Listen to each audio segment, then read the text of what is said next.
Hi friends, I am Rehana. Welcome to my channel. So today let's make one of the tastiest curries in Kerala cuisine. It's egg roast. In Malayalam language we call it mutta roast. So let's get started. To a thick bottomed hot pan, add 2 tablespoons of coconut oil and splatter mustard seeds. Let me tell you a tip here. Please use coconut oil itself, otherwise you will not get the traditional taste. Add quarter tablespoon fennel seeds and fry it. To this add 5 large onions chopped. Saute them till they are translucent. We can add some salt at this point so that the onions cook faster. Mix salt and onion well and close it with a lid and allow to cook for 5 minutes. Next, you can add chopped garlic, chopped ginger and curry leaves. I did not have many curry leaves, so I have added a few. However, for best results, I recommend adding more curry leaves, at least 9 to 10.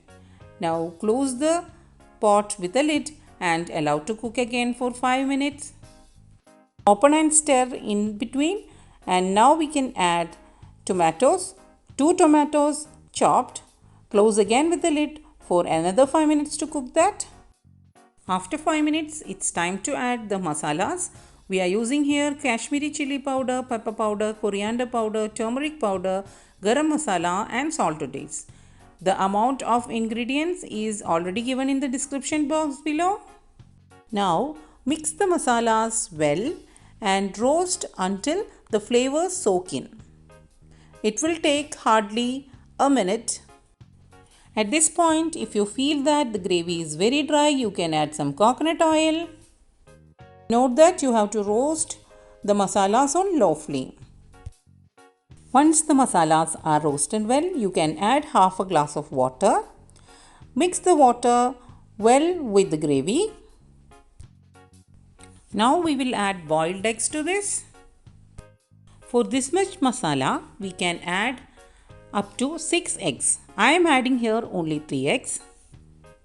Now coat all the boiled eggs slowly with the tasty and spicy masala. Adjust salt. Stir carefully without applying much pressure on the eggs. Now the spicy and tasty egg roast is almost ready. You can close this with a lid and cook for another 1 minute, and that's it. The tasty Kerala egg roast is ready to serve. See, the egg has absorbed all the flavor. You can garnish it with some curry leaves, or I have used here some coriander leaves. Hope you all enjoyed this recipe. If you like this recipe, please do like, comment and share with your friends and family. If you have not subscribed to my channel, please do subscribe to my channel. See you soon in another episode with another simple recipe. Till that time, you all take care and bye bye.